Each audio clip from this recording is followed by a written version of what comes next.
मौलाना शहाबुद्दीन रजवी मुस्लिम scholar इस वक्त हमारे साथ जुड़ गए हैं। उनसे उनका रुख जान लेते हैं। रजवी साहब, स्वागत है आपका न्यूज़ 18 पर।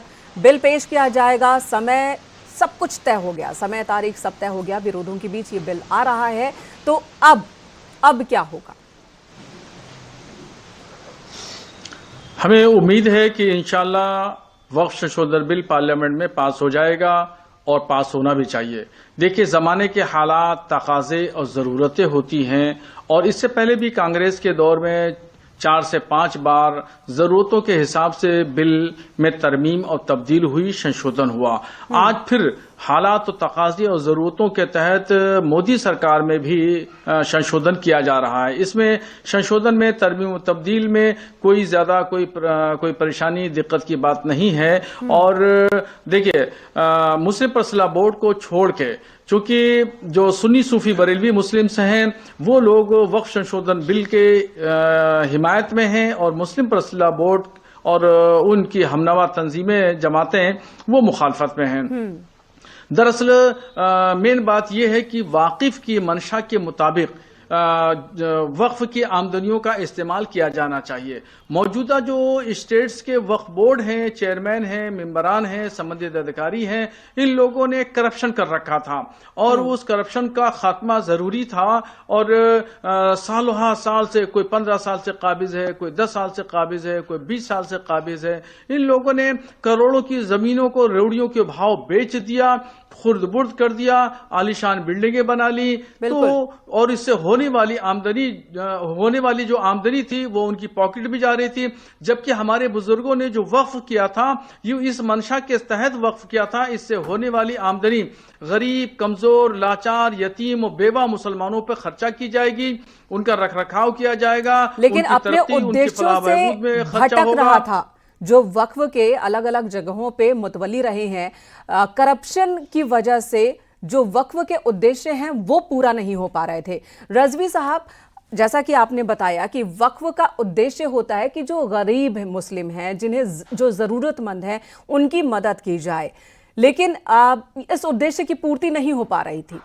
लाखों करोड़ों एकड़ जमीन है वक्फ के पास, और उसके बाद भी इतनी बड़ी तादाद में मुस्लिम हैं जिनके पास रहने की जगह नहीं है, घर नहीं है, छत नहीं है। वक्फ उनकी नुमाइंदगी तो नहीं करता, उनकी परेशानी का हल नहीं करता, लेकिन अमीरों की जागीर बनकर रह गया। ये बताइए, जो लोग विरोध कर रहे हैं, किन किन बातों का विरोध कर रहे हैं और क्यों कर रहे हैं? देखिए, बिल्कुल बात आपने सही कही है, और जो मेरा मकसद था वही आपने बात कही। आपने अपने अल्फाज में उसकी तर्जमानी की, मैंने अपने अल्फाज में तर्जमानी की।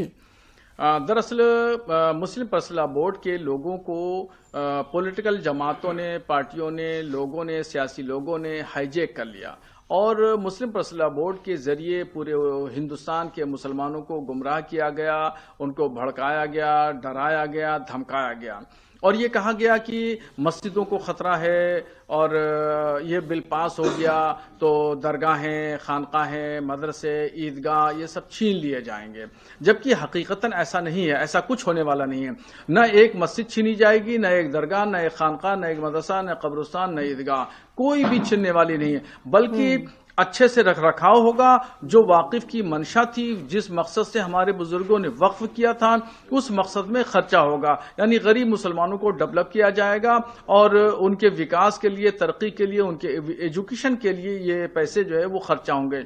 मोहतरमा, मैं दावे से कहता हूं कि अगर जायज तरीके से और खुलूस दिल से, अच्छी नीयत के साथ अगर काम किया जाए, तो पूरे हिंदुस्तान में एक भी मुसलमान भीख मांगता हुआ रोडों, चौराहों, ट्रेनों और बसों में नहीं मिलेगा। कोई बुर्कापोश खातून भीख मांगते हुए आपको नहीं मिलेगी, अगर सही तरीके से वक्फ बोर्ड की आमदनी का जायज इस्तेमाल किया जाए। जायज इस्तेमाल किया जाए तो समझ लीजिए कि पूरे हिंदुस्तान से मुसलमानों की गुर्बत खत्म हो सकती है। जो तालीमी मैदान में पसमानदा हैं, पिछड़े हैं, तो ये पिछड़ापन खत्म हो सकता है। बिल्कुल, और ऐसा नहीं हो रहा था। रजवी साहब, एक आखिर में बहुत छोटा सा सवाल है कि क्या वक्फ की संपत्ति को बेचा जा सकता है? क्या मुतवली को ये अधिकार है? देखिए, शरन और कानूनन वक्फ की संपत्ति को बेचा नहीं जा सकता। बेचना शरन नाजायज है, और कानूनन भी नाजायज है। मगर मुतवल्ली लोग, वक्फ बोर्ड के जो चेयरमैन हैं और मेंबर और संबंधित अधिकारी, ये लोग क्या खेल करते थे वो मैं बताऊं, जरा सा मुझे 10 सेकंड का टाइम दीजिए जी। तो ये खेल ये करते थे कि जैसे कोई जमीन है, वो मुतवल्ली है, वो मुतवल्ली उसने जो है वो सांठगांठ कर ली किसी भूमाफिया से और वो चला गया चेयरमैन पास में। चेयरमैन ने उससे पैसे तय कर लिए, उसका सर्किल रेट पूछ लिया कि मौजूदा स्थिति में उसके क्या सर्किल रेट है। अब आज से 50 साल पहले या 40 साल पहले जो वक्फ की थी तो उसकी 10 लाख रुपया रेट थे और आज उसके 10 करोड़ रेट हो गए। तो मुतवल्ली, फिर उसके बाद में जो वक्फ बोर्ड के चेयरमैन है वो, और मेंबर और क्लर्क, ये सब लोग मिलकर के उस भू माफिया से पैसा तय करते और पैसा तय करने के बाद में एक जो बैनामा तो कर नहीं सकते, बेच सकते नहीं, तो उसका इन्होंने रास्ता निकाला था 99 साल की लीज पर पट्टा देने का। तो इन्होंने 99 साल पर लीज पे पट्टा दे दिया। अब वो जमीन उसकी हो गई और उसका किराया जानते हैं मोहतरमा क्या रखा? जिस जमीन की कीमत 10 करोड़ रुपया है और उसका इन्होंने किराया वक्फ बोर्ड के लिए रखा 1000 रुपया महीना। अब 12,000 रुपया साल में आए। उसने वहां पे शॉपिंग कॉम्प्लेक्स बनाया। शॉपिंग कॉम्प्लेक्स बनाने के बाद में एक दुकान को 20-20, 25-25 लाख रुपया में पकड़ी दी। उसने उस जमीन से 50 करोड़ रुपया कमाया। फिर एक दुकान का किराया रखा 5,000, लाखों रुपया महीना आमदनी, प्लस पगड़ी में करोड़ रुपया कमाया। तो ये एक वक्फ बोर्ड का और भू माफियाओं का एक तालमेल है। इस तालमेल के तहत और अब यही खेल नहीं हो पाएगा, नहीं कर पाएंगे मुतवल्ली और वो लोग जिन्होंने वक्फ की संपत्तियों पर कब्जा कर रखा है, जिसकी वजह से उनमें नाराजगी है और यही वजह कि वो विरोध करें इसका।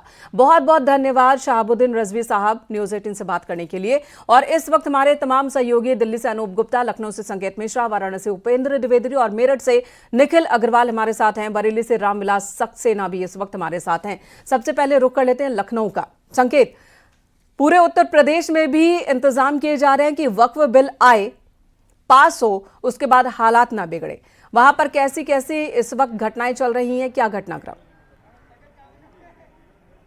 बिल्कुल जाहिर सी बात है, यहाँ राजधानी लखनऊ में भी अलग अलग जगहों पर फोर्स लगा दी गई है। खासकर पुराने लखनऊ के इलाके में सुरक्षा के पुख्ता इंतजामात हैं। वहीं सरकार और सरकार के अफसर पहले से ही तमाम जो प्रशासनिक अमला था और वो इस संबंध में जो मुस्लिम समाज के लोग हैं उनको समझाने में जुटा हुआ था कि जिस दरअसल ये बिल जो आ रहा है ये किस तरीके से फ़ायदेमंद है। जो संशोधन हुए इस बिल में और जो जेपीसी में गया उसके बाद संशोधन हुए और उसके बाद अब ये बिल आज पेश किया जाएगा। इसे लेकर यहाँ पर भी पूरी तैयारी है। कुछ लोग हैं, हम उनसे भी बात कर लेते हैं कि वक्फ संशोधन बिल आ रहा है, आज पेश होगा, किस तरीके से इसे देखते हैं आप?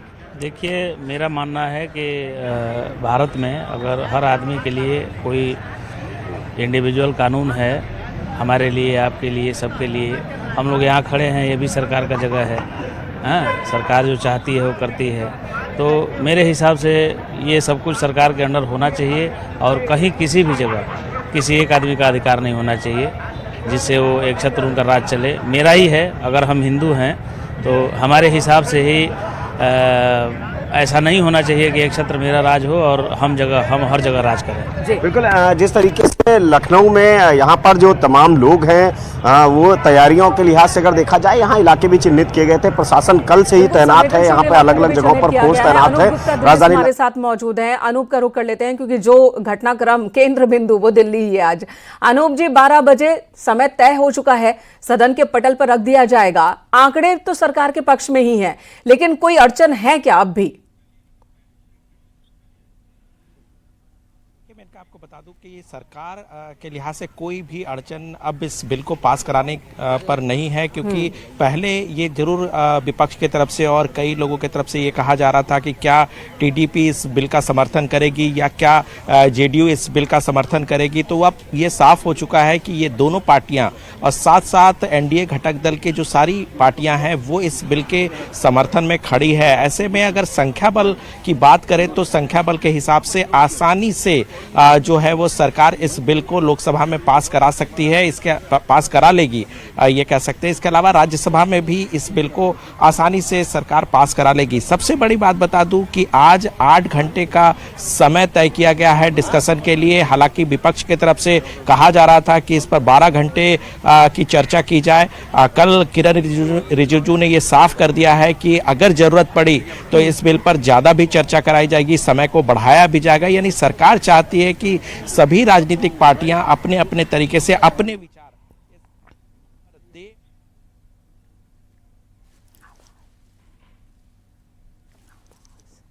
रिपोर्ट दी सभी स्टेक and allocate చేయలేదు. Second thing या मुस्लिम पर्सनल लॉ बोर्ड, जमायत उलमा या इस्लामिक स्कॉलर जितने लोग हैं इनके साथ किया, और रोज बैठकों में हमारे ओवैसी से लेकर के इमरान मसूद सब थे, और सबको करने के बाद आज उसको अमेंडेड फॉर्म में बिल लेकर के सरकार आ रही है। ये निश्चित तौर से एक ऐतिहासिक दिन है, क्योंकि 1995-2013 में जो एक संशोधन करके और जिस तरह से वक्फ को संविधान के ऊपर कर दिया गया था सेक्शन 40 में, तो आज वो आर्टिकल जो 14 का, आर्टिकल 19 का, आर्टिकल 300A का और आर्टिकल 21 का जो उल्लंघन था, आज उसको ठीक किया है। और आज इस बिल के पास होने से देश के गरीब, पसमानदा, आम मुसलमानों का इसका फायदा है। सर, लेकिन ऑपोजिशन लगातार क्वेश्चन कर रहा है और जो है डिस्ट्रक्शन कर रहा है, चलने नहीं दे रहा पार्लियामेंट को। ये शुरू से कर रहे थे, हमारे ऊपर बोतल फेंक रहे थे, झगड़ा करने का आमादा थे, कागजों को फाड़ते थे। जिस तरह से जेपीसी की मीटिंगों को हमने 6 महीने में जिस तरह से कंडक्ट किया है, 8-8 घंटे उनको सुना है हर समय, तो ये तो डे 1 से हमारा विपक्ष हो या चाहे आप बिल आज आ रहा है, जिस तरह से all India Muslim personal law board ने काली पट्टियां बांधने के दौरान रमजान के में कहा, जब प्रेयर के समय मस्जिदों में कहा, तो सियासत हो रही है।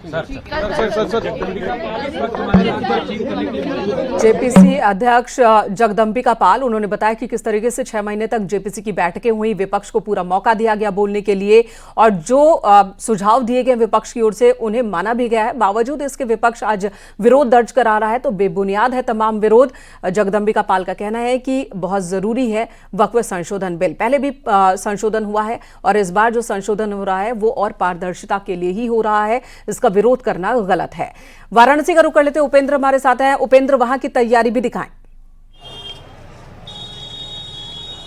बिल्कुल, देखिए मेनका वक्फ बिल संशोधन बिल को लेकर वाराणसी में भी अलर्ट है, और खास तौर से बात यह है कि चूंकि पिछले दिनों जब ईद के चल रहे थे, जब रोजे चल रहे थे, तो यहीं जुमे की नमाज के दौरान बड़ी संख्या में जो मुसलमान थे उन्होंने वक्फ बिल का जो बिल आ रहा था उसके विरोध के लिए पोस्टर लहराए थे। इसलिए यहाँ सेंसिटिव हो जाता है, और इसीलिए विश्वनाथ मंदिर के बाहर आप देखिए भीड़ बहुत है। आज डबल चुनौती पुलिस के लिए सिक्योरिटी के लिहाज से इसलिए है क्योंकि आज साल में एक बार मां श्रृंगार गौरी का दर्शन होता है, और इसके लिए आज परमिशन होती है। और बड़ी संख्या में आप ये देखिए कि आज यहाँ पर लोग आए हैं, खुद सुप्रीम कोर्ट के अधिवक्ता विष्णु शंकर जैन है, तो तमाम सारे जो बड़े संगठन के जो चेहरे हैं वो इस वक्त मौजूद है। तो यहाँ पर पुलिस इस वक्त देखिए यहाँ पर जी, तो पुलिस मुस्तैद है कि अगर यहाँ कुछ बवाल होता है तो उससे निपटा जा सके। बरेली से रामविलास सक्सेना भी हमारे साथ है। रामविलास, वहां क्या तैयारी है? क्योंकि हमने देखा ईद के मौके पर कैसे हुआ अलग अलग जगहों पर वक्फ संशोधन बिल का विरोध। निखिल का रुख कर लेते हैं, मेरठ से हमारे साथ है। निखिल, वहां की तैयारी दिखाएं। मेरठ में ईद पे भी हंगामा हुआ था, छिटपुट कई जगहों से देखने को मिला बवाल। वक्फ को लेकर ऐसा कुछ ना हो, क्या तैयारी की गई?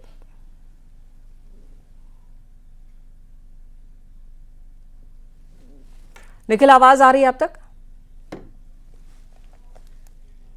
तो फिलहाल न्यूज़ 18 आपको तमाम जानकारी देता रहेगा कि वक्फ संशोधन बिल सदन के पटल पर रखा जा रहा है, उसके बाद चर्चा कैसे हो रही है, क्या क्या पॉइंट्स रखे जा रहे हैं सत्ता पक्ष और विपक्ष की ओर से, और इन सब के बीच सड़क पर उसे लेकर क्या दिख रहा है, वो सब कुछ भी आपको दिखाएंगे। मेरठ से निखिल एक बार फिर हमारे साथ जुड़ गए। निखिल, आवाज मिल रही है आपको, तो बताएं कि इस वक्त मेरठ में तैयारी कैसे की गई है, वक्फ के बाद सड़क पर कोई बवाल ना हो, इसे लेकर क्या इंतजाम?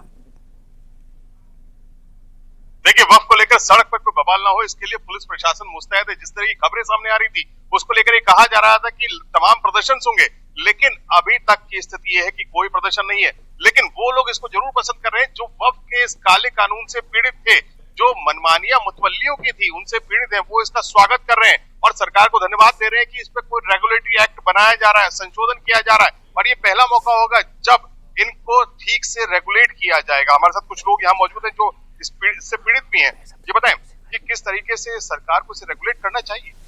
सबसे बड़ा जो राइट है इसके अंदर शरीयत में वो है राइट ऑफ वुमेन। जो शरीयत के अकॉर्डिंग वुमेन का राइट है मेन के संदर्भ में वो कम है, उसे इक्वल करने का सबसे बड़ा प्रयास जो ये सरकार करने जा रही है, ये मैं इस चीज को धन्यवाद दूंगा, इस सरकार को धन्यवाद दूंगा जो बिल के तहत जी। तो वक्फ से जो लोग पीड़ित हैं, जो वक्फ की सच्चाई को जानते हैं, वो लोग वक्फ संशोधन बिल को लेकर खुश हैं। उनका कहना है कि इससे पारदर्शिता आएगी और जो वक्फ का उद्देश्य है गरीब मुसलमानों की मदद, उस उद्देश्य की पूर्ति हो पाएगी। अभी कुछ चुनिंदा लोग हैं जिन्होंने वक्फ की संपत्तियों पर कब्जा कर रखा है, उसका इस्तेमाल अपने लाभ के लिए कर रहे हैं। उन सबकी जो एकजुटता है वो खत्म होगी इस संशोधन बिल के पास हो जाने के बाद। तो ये तर्क भी दिए जा रहे हैं। यहां एक छोटे से ब्रेक के लिए रुकेंगे। वक्फ पर दिन भर हमारी बड़ी कवरेज जारी है।